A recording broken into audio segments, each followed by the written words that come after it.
This is CGTN, China Global Television Network.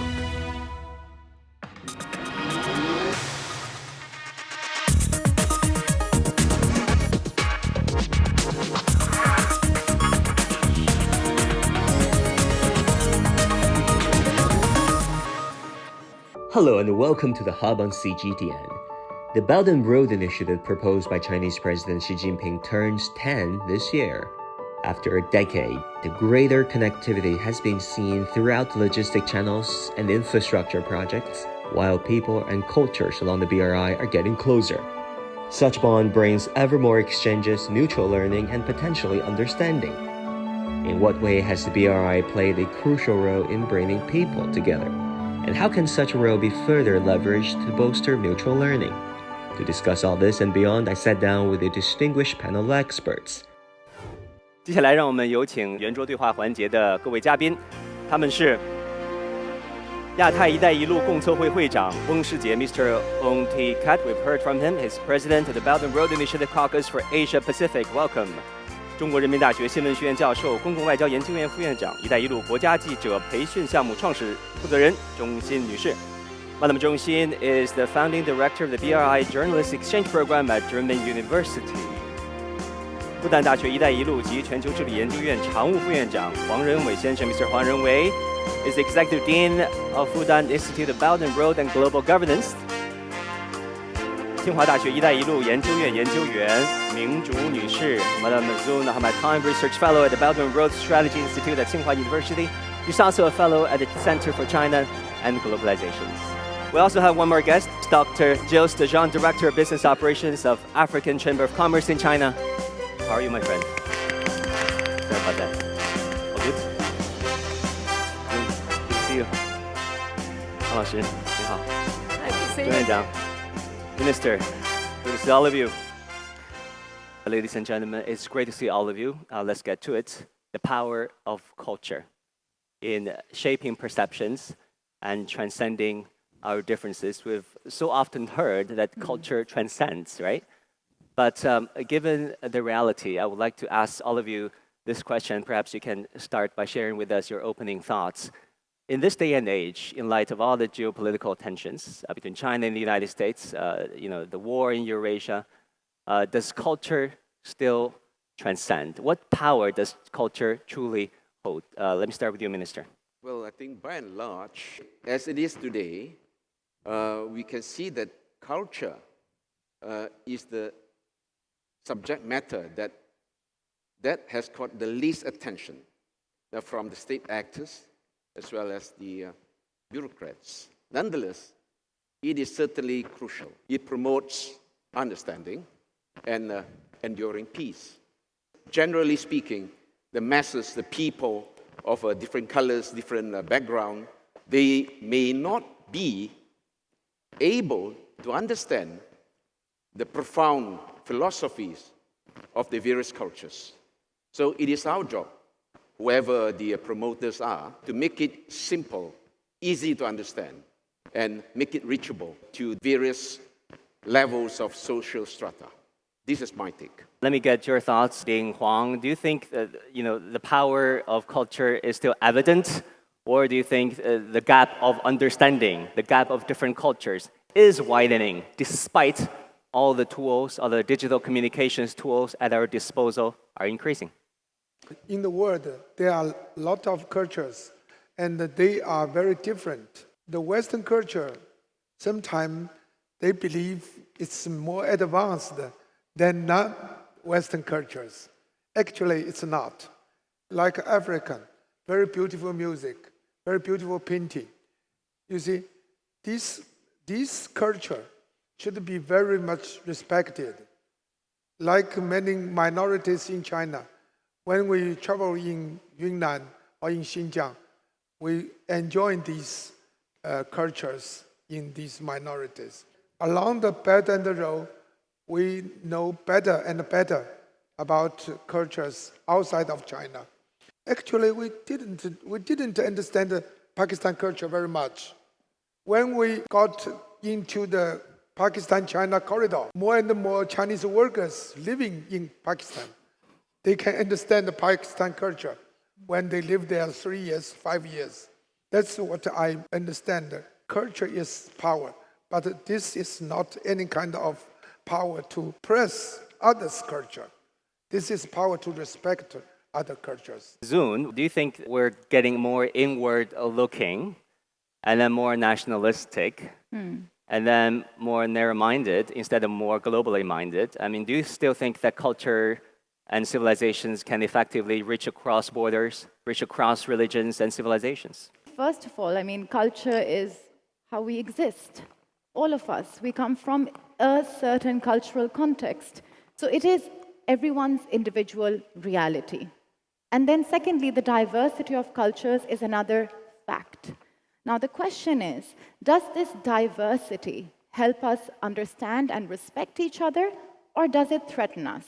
There are differences between China and Pakistan, but when you observe people and interact with them up close, you realize that in the end, there are also a lot of similarities. The importance of family, parents, children, customs, what they lead to is the same. So I think, number one, we need to recognize that, yes, there is a trend which has been sort of spearheaded by, like again was mentioned, some Western countries that thought that they have arrived, they have emerged, and the others must learn from them and follow them. This is wrong.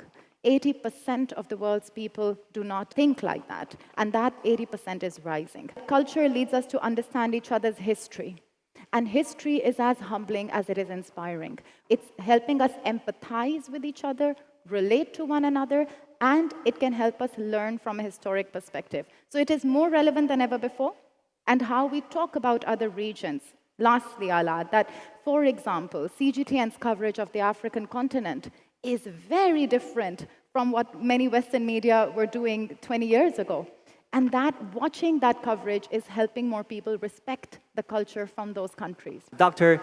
Djon, I just came back from South Africa, actually, my first trip to Africa. Throughout the decades, we know that Africa is emerging from colonialism and trying to catch up with the rest of the world in terms of modernization and industrialization. Tell us about the importance of having the Africa and the African culture and civilizations properly represented on the global stage. What are the challenges and the opportunities in this digital age?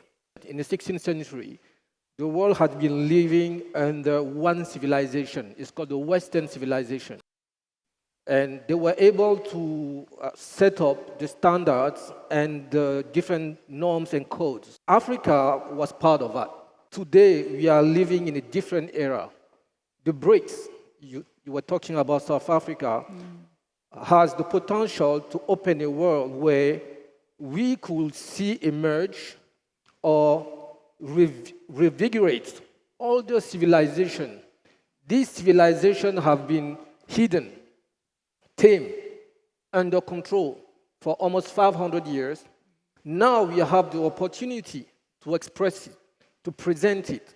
This is what the BRICS is about. The value of what the BRICS is bringing is the presentation of each part of the world, each beauty of the world. We can all be together while having our own identity. Culture is a big concept. It can be a vague concept, but it connotates and encompasses so many things. Politics and diplomacy, commerce, investment, studying abroad programs, touring around each other's countries, entertainment, sports, and music. So Minister Ong, out of all the things that we've mentioned, which element of culture do you think is still relevant and effective in reaching across cultures at this point? In the full spectrum of cultures, I could see very clearly that the subculture remains the most popular. Many a time, politicians or even policymakers, they turn a blind eye to subcultures. Subcultures include things like street art or pop cultures, pop music. It is crucial for us to make full use of subcultures in order to make things understood, more comprehensible among people of all walks of life. Director Zhong, what do you think? What are some of the lower hanging fruits that we can start with by bridging the gap of understanding and reducing hostility because there's simply too much hostility out there. There are so many things we can share with the world, we can change with the world. There is one museum in Beijing which exhibited what kind of food have been introduced by Zhang Qian. If you go to Beijing, go to look at how Zhang Qian had imported such food from Western world to China. Food can make people collected. Whenever you say something which make the people collected would be effective ones. Today we're talking about the Belt and Road. I think this high-speed train.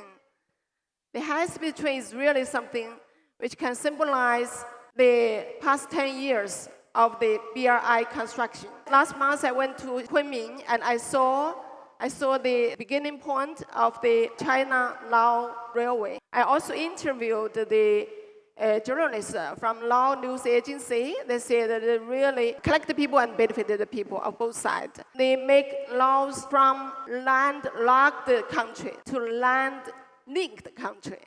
This is what I was very impressed. We'll try to find culture, that very important part of the culture which can create empathy.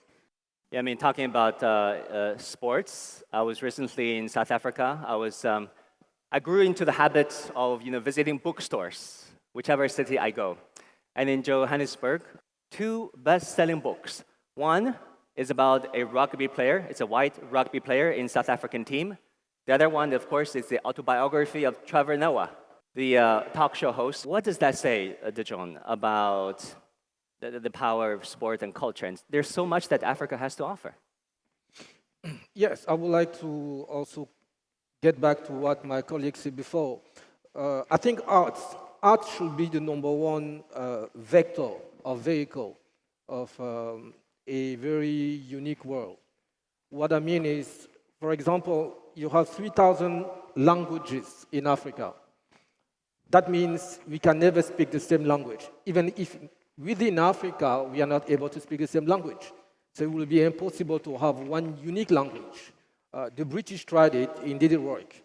But sport and art are 2 things where, regardless of your nationality, your language, your race, your background, we can understand each other. When I see a painting from a Chinese painter, for example, I know the beauty. I don't need someone to translate to me. Same thing with art, same thing with sport. When I see a boxer, when I see a rugby player, for example, you see this is an athlete because we all share the same thing. We have a body. So we can understand it as a universal language among people living on this planet. Yeah, exactly. People have been talking about the fact that the people of African descent, they're gaining a foothold in Western European societies, first through sports. If you look at the 2018 French national men's football squad that won the World Cup that year, 8 out of the 11 players were of African descent, including Mbappe. Only 3 players were white players, namely Griezmann, Giroud, and the goalkeeper who played for Tottenham Spurs. Of course, Dean Huang, you showed us the beautiful pictures of the Dunhuang art, the Gutos over there. It was a center of excellence. It was at the height of cultural exchanges. But nowadays, what would you say about the current state of affairs when it comes to cultural exchanges? I think we should think of next 50 years or 100 years. What will happen in cultural exchange? That is some kind of revolution is happening. That is AI. AI will totally change the ways of cultural exchange. You see, 5 years ago or 10 years ago, I played the Wuxi, the Go. People said that no one can make the robot, the computer, to win human brain. Now, the AI much higher than human brain. And the AI will create new cultures. The AI can put different cultures together in one culture, much bigger than narrowly restricted by regions, by areas. And when you watch a TV, the most important thing is the language.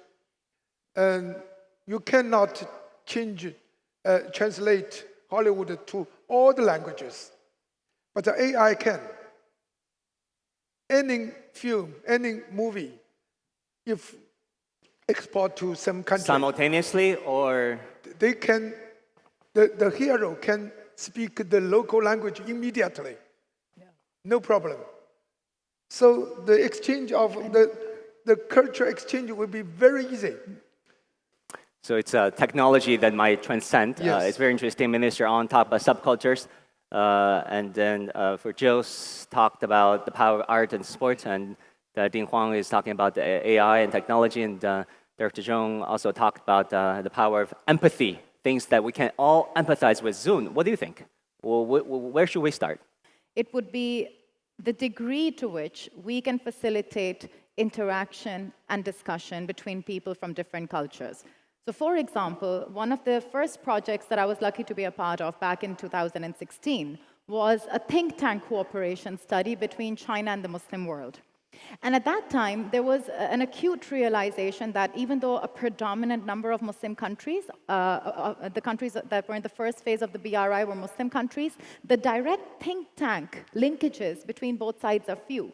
And what that leads to is maybe more information coming to the Muslim world about China from the West and about the Muslim world from the West towards China. So a big project has been in these years, and we can all observe the increased linkages between think tanks, media, academics, students of China and the Muslim world, of China and the Belt and Road countries.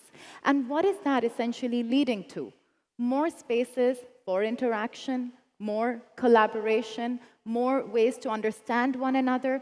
And that's where, we need to ask ourselves, what exactly is the goal? What are we trying to achieve from deepening cultural cooperation? Is it familiarity or fondness, right? So that's where I think familiarity is absolutely very important, because once you start the conversation, once you understand one another, you can relate to each other.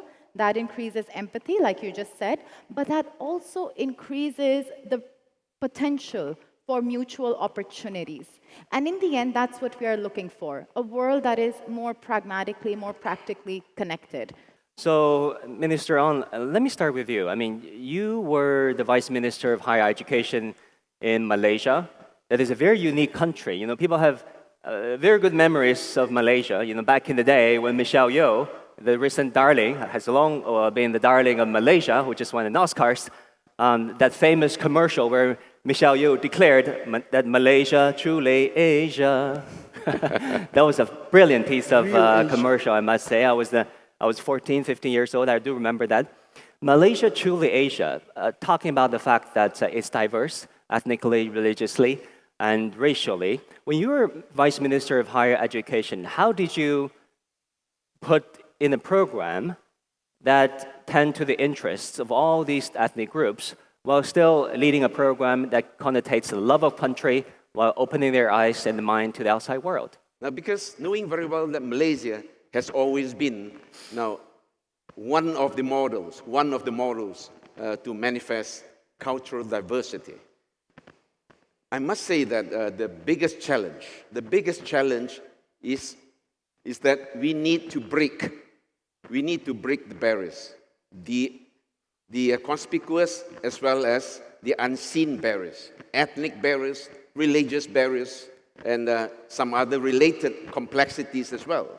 And that has never been easy, because barriers, put it this way, barriers would keep people away from mutual understanding, or perhaps even acceptance, the basic acceptance of tolerance. People can get more and more intolerant of others, right, without understanding. That I would call the most basic fundamentals we need to work on. And later on, of course, when we are there already, we should endeavor further to further develop understanding and acceptance of coexistence. That is the second tier. Then coming to the higher plane, then we can talk about interaction. Interaction, that means to say they can mingle, not just physically, but also mentally and academically. That would lay the foundation for mutual appreciation. Mutual appreciation, put it this way, is the most challenging. It's the most challenging. I wouldn't say that is the end game, but certainly that is the ideal we need to attain through painstaking efforts. Director Zhong, you lead a very important program, a journalism program at your university. Also, you're a founding director of the Belt and Road Journalist Exchange programs. So we know that the love of country is emphasized here in China and across almost each and every country that I've visited, that we've been. How do you reconcile and put together a program that combines love of country while opening the eyes and mind of your students to the outside world? One of the important part of my job is to organize the exchange program for the Belt and Road country journalists, and of course, all the journalists love their own country, love their own countries, and we love our own countries. At the same time, we also love the world. It's not conflicting. If you love your country more, you should love the world more. I think it's really, it's one thing. It's not two things. It's one thing. So when the journalists come to China, they realize that what they should learn from China, they love more about China. And when they go back, they can use what they have learned from China for their own country, to contribute to the construction or development of their country. So we come to the theme of this topic, the mutual learning of civilizations. Ding Huang, you published this very important article, The Time and Space of China's Rise. It was published in 2002. It's widely quoted, perhaps one of the most widely quoted article on China's rise back in 2001 when the concept of the rise of China was still in its nascency. Do you think the time and scope of China's rise has basically finished? I mean, in the Western world? I mean, what are the prospects in the landscape now? China's rise is very unique. This is 1.4 billion people to have a better life. This is the China's rise. China's rise is very, very sustainable. The community of shared future. People always believe this is some kind of political slogan, not the reality. But the Belt and Road shows it is the practical reality, what China can do and should do. When we grow up, we should share our development with others. And the others' development will give China more opportunity. This is totally different thinking with so-called superpower or hegemony. For 500 years, always Western hegemony. So now China's emerging as a different country, different power. This power is based on the living standard of Chinese people. So this is the base of China's rise. Zoon, you come from a country that's had its fair share of factional infighting. How is the situation there when it comes to putting together a national program, consolidating this love of country, while appealing for more openness, looking out to the outside world? Historically, there was diversity, and that diversity was our strength. And even in that, we were interacting historically with China, with other regions. It wasn't a problem. And I think the crux of it would be to understand patriotism as not becoming like each other, but as just a basic love for the homeland. It doesn't need to be divisive at all. We have a unique perspective even within a country, and that can lead to synergy if we understand one another and respect each other. That if we think pragmatically, if the government also works more on helping people overcome the current challenges we are facing of misunderstanding each other, I think it's going to help us overcome this. Yeah, of course, Pakistan is not a monolithic whole, neither is Africa. Jilles, talk to us about what do you think are the misrepresentations of Africa in the global news landscape. The reason why the Western media, for example in the US, the perception of Africa is from the European perspective. Because, of course, the US have never colonized Africa, but they rely on what the British has to present to them or the French. The reason why we have this situation in Africa today is because we don't have access to tools of communication. Our perception of the world is based on somebody else's tool. We are perceived by foreigners from the point of view of European. We need to take back that narrative like China did. And we believe in this way we could achieve something. Thank you very much. I think we have time for a last round of ending thoughts, very quick thoughts, starting from Minister Ong. The misconceptions or sometimes even deliberate distortion of Chinese ideals, the problem lies in the lack of understanding. People don't believe.